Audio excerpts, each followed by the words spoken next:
Assalamualaikum warahmatullahi wabarakatuh. Coba kalian perhatikan ini huruf apa. Meskipun kalian pemula, insya Allah kalian tahu ini adalah alif. Namun, seringnya ketika alif ini muncul dengan variasi yang berbeda-beda seperti ini, terkadang pemula bingung.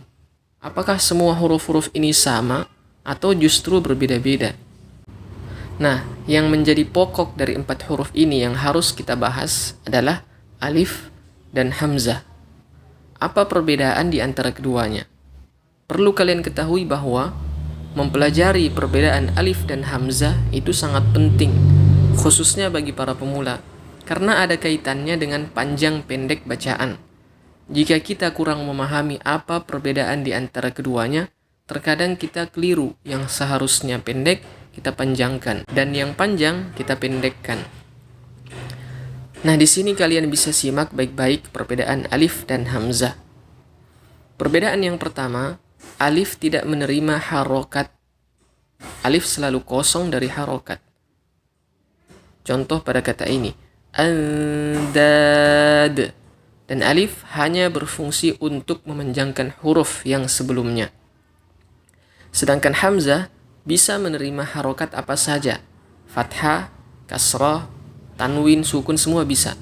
Contohnya, qul a'unabbi'ukum. Dan hamzah tidak berfungsi untuk memanjangkan huruf.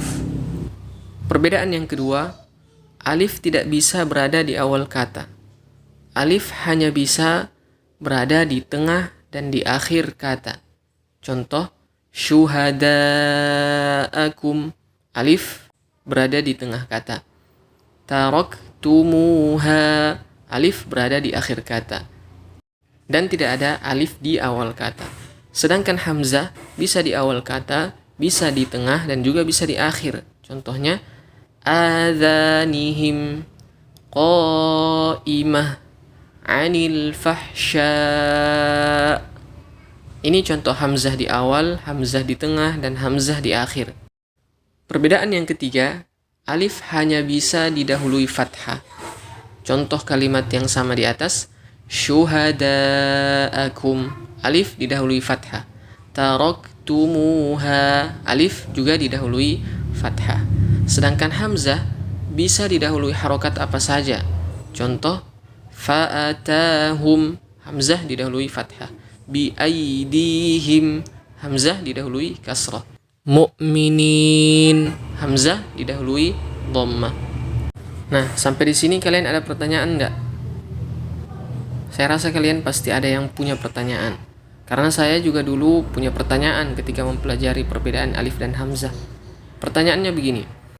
Kenapa pada mushaf cetakan Indonesia, contohnya pada awal ayat ini, alif berharokat fathah? Bukannya alif tidak menerima harokat?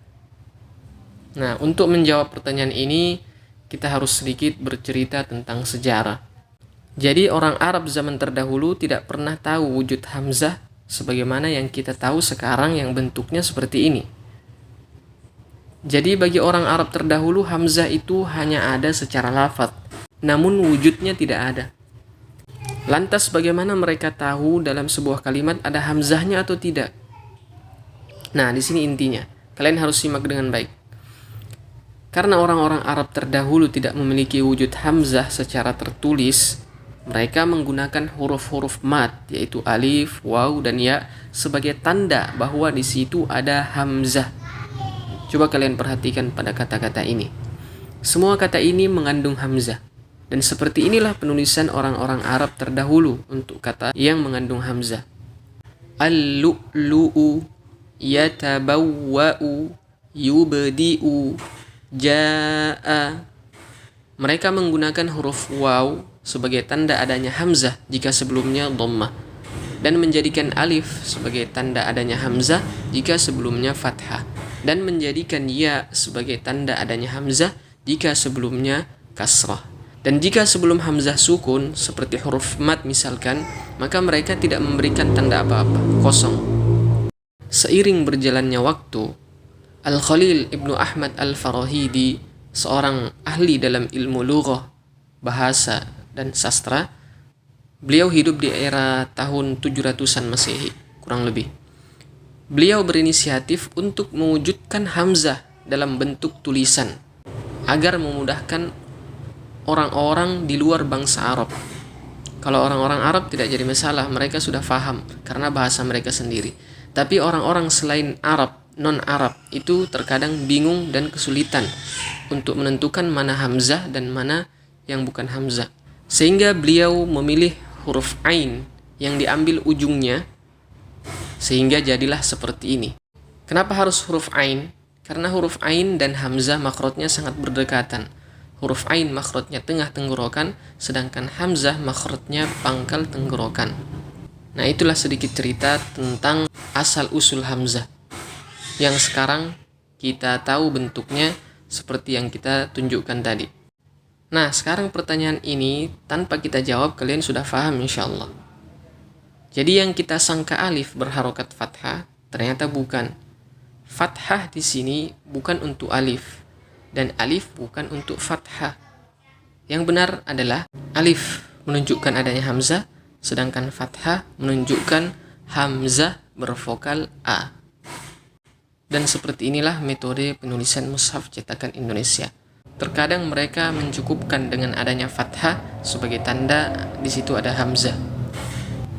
Jadi kesimpulannya, 4 huruf yang kita tampilkan di awal ini semua sama kecuali satu, yaitu alif. Dan telah kita jelaskan apa perbedaan alif dan hamzah. Semoga pelajaran kita kali ini bermanfaat. Kita akhiri. Assalamualaikum warahmatullahi wabarakatuh.